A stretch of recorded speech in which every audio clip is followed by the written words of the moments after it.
ती इथे आणायची आहे। शरद करमरकर साकारणारी समीक्षा आपल्या सोबत आहे। समीक्षा, हे शरद करमरकर खऱ्या समाजात आढळतात का? आहे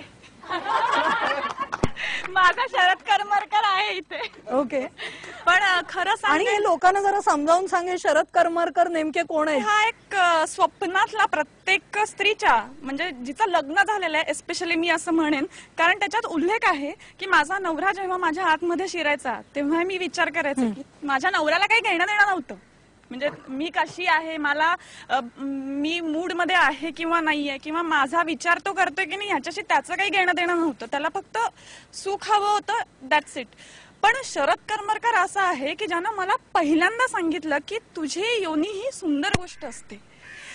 जेव्हा मी आधी माझ्या योनीला नकारात्मक दृष्टिकोनातून बघायचे, तेव्हा शरद करमरकर हा पहिला व्यक्ती होता, कदाचित माझ्या आयुष्यातला असेल तो पहिला व्यक्ती, जो मला सांगतो की अगं योनी ही सुंदर आहे, तिला एक वेगळा आकार आहे, रंग आहे, चव आहे आणि ती सुंदर दिसते।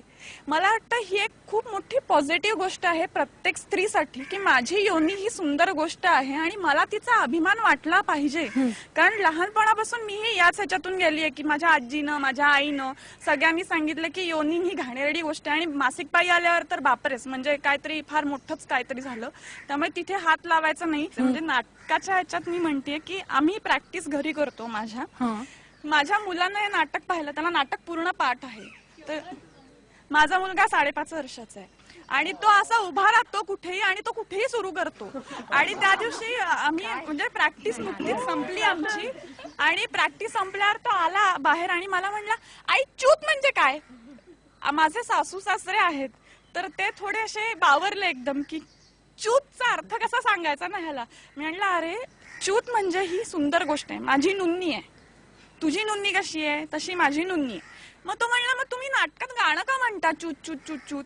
म्हणलं, कारण हे आम्हाला सांगावं लागतं की माझी नुन्नी चांगली आहे। मग त्याचा पुढचा प्रश्न होता, पण तू मला म्हणतेस माझी नुन्नी चांगली आहे म्हणून, मग तुझी नुन्नी कोणी चांगली असं म्हणत नाही का? म्हणलं, नाही ना, माझी नुन्नी कोणी चांगली असं म्हटलं नाहीये, म्हणून आम्हाला लोकांना सांगावं लागतं की माझी नुन्नी ही खूप छान गोष्ट आहे। पण असं वाटत नाही दुष्परिणाम होतील त्याच्यावर? म्हणजे मला छान हे वाटतं की तो मला प्रश्न विचारतो, मग त्याला पाहून मीही पाझरायला लागले, त्याच्या नजरेतून मी स्वतःकडे बघायला लागले। मग माझं मलाच इतकं सुंदर झाल्यासारखं वाटलं, मी एखादं सुंदर चित्र आहे किंवा एखादा सुंदर धबधबा असं काहीतरी। मला माझी योनी आवडायला लागली,